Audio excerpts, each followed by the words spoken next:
Hi guys, and welcome to this little tutorial on how to render out pictures or photos in Photoshop. As you can see, I already loaded in a picture in my Photoshop. I'm using version CS5. If it might be a little bit different if you're using CS3, 4 or even 5.5, which has been released recently. I already loaded in this picture. I found it on the internet, so well I have done the basic thing all of you would do if you want to render out something out of a picture to use it in a YouTube background, signature, avatar, whatever. And for this basic example, I've chosen a picture of Lucy from the anime and manga series of Elfenlied. If you know it, yeah, nothing much to say if you know it, but if you don't know it, well, give it a try and either read the manga series or watch the anime. I really think it's worth it, so yeah. First thing to explain is, if you render out a character, you want to make sure that you just fooling around on the character and not on the whole picture. So what you see is this gradient here on the side of Lucy, which we basically don't need, because why cutting out this area and leaving it blank just because it's fun or something like it? Now, first thing I will do is crop the image, and there are two ways to do this. The first way is to choose the rectangular mark tool and just draw a rectangle around the character, and then go to image and crop. And the second way you can do it is using the crop tool. It's basically the same thing, but with the crop tool you can just draw a random rectangle and then adjust it so that you are pleased with the result. Okay, this looks fine. Okay, next thing is, if you have the background layer locked like this, if you delete anything of your selection, it will just appear in the background color, which is set down here if you don't know it already. Yeah, so how to solve this? Well, there are two ways to do this. The first way is just by double clicking on the background layer and creating a new layer out of it,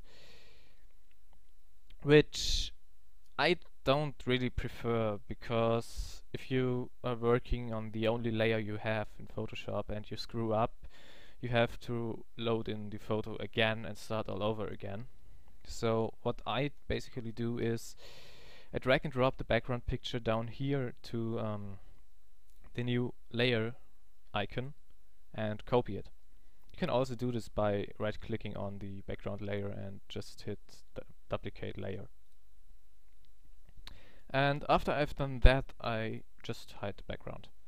If I delete something now and am on the right layer, I will just have transparency, which is indicated by this nice mosaic of white and gray. By the way, I recommend to just uncheck in your view and show menu the grid and the pixel grid, because if you have the pixel grid activated and you're using a transparent layer and zooming in, it really just gets annoying. As you can see, you don't have a real feeling for what pixel is and what grid, and I just don't like it. So working without it is actually better, I think. Okay. Now for general purpose, I've said, or did I? Well, I think I didn't. I've searched the internet before I did this tutorial, and most of them use the pen tool to render out anything, which is basically just clicking and dragging those tangents around the outline and doing it all over, and yeah, and so on and so on. But I think this way is just too time intensive to render out a picture. Of course you are pretty precise with it, but it can really get on your nerves, so nah, we won't do this. Another way, which is often shown, is to use the polygonal lasso tool and click with this one around the edges, which is a bit more harsher than the pen tool, because it's just polygons. There are edges.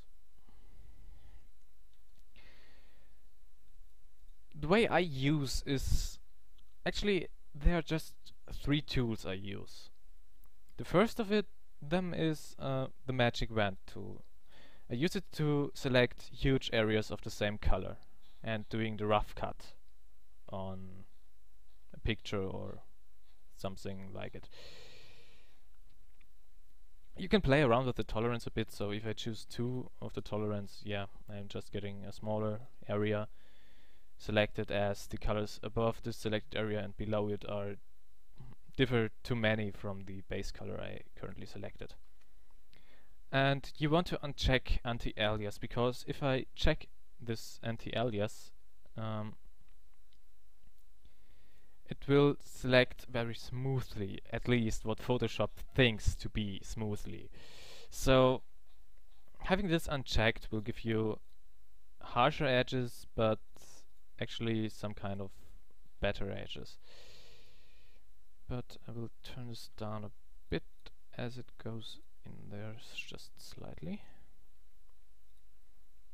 Well, actually, you can do it in 2 ways. I will just turn it up again. You can adjust the tolerance until you're pleased with the result, or you can just use the quick selection tool. In this case, I need the subtraction tool and just turn down the size and get out the stuff you don't want to be selected. It works in both ways, so if you want something more to be selected, just use the adding tool and add this. Okay, but we won't do this in this case, because we don't want Lucy to be cut off some hair, or yeah. Just doing some refinements here on the edge, as there are sometimes. Okay. With this done, you can actually use the refine edge tool to give it some smoothing or feather, which I basically don't like, because it will keep colors of the background in the picture, which does not look quite nice on different backgrounds with different colors.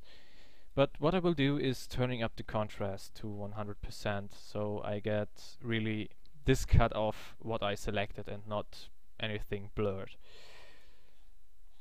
After I've done this, I just hit delete and it's cut off. That's it. Besides those 2 tools, I use the eraser in a mode which is called pencil, who have guessed.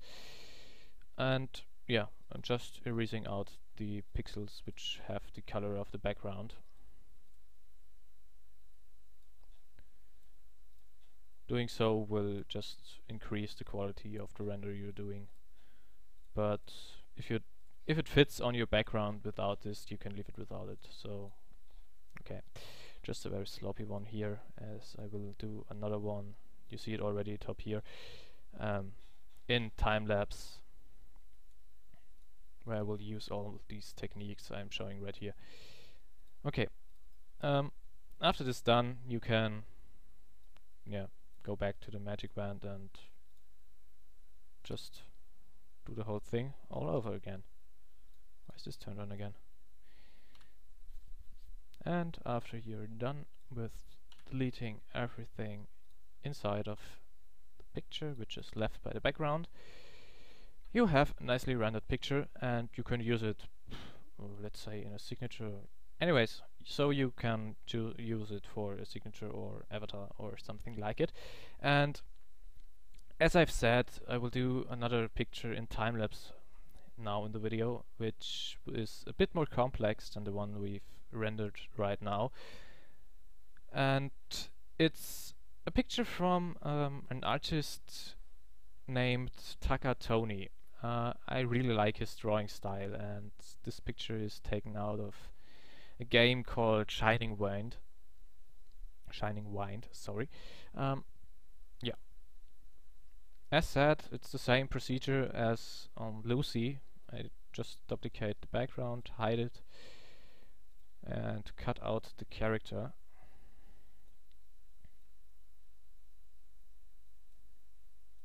Just as much I need, but not too close to the character's edge. Okay, with this done, I will just speed this video up, play some music, and you can watch me doing my work.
Okay, what I've basically done down there with the bright green layer was checking if there is any blue left behind from the background. Or okay,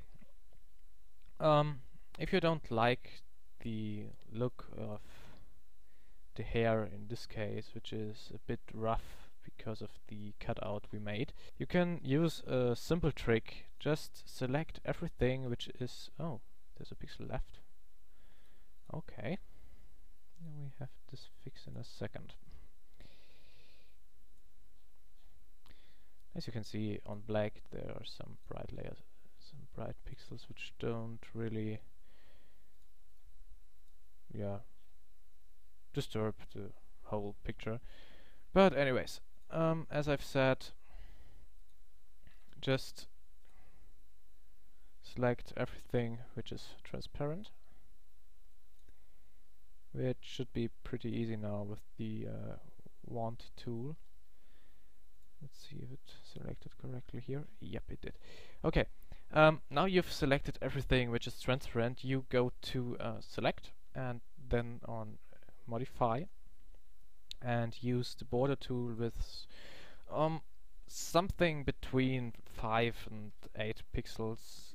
You just have to make sure that the border, it was actually too much, that the border is inside and outside the character you've just rendered.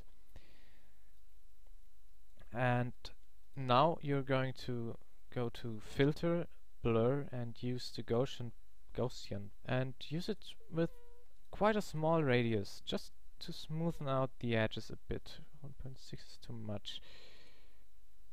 Let's see how does 1.3 look like.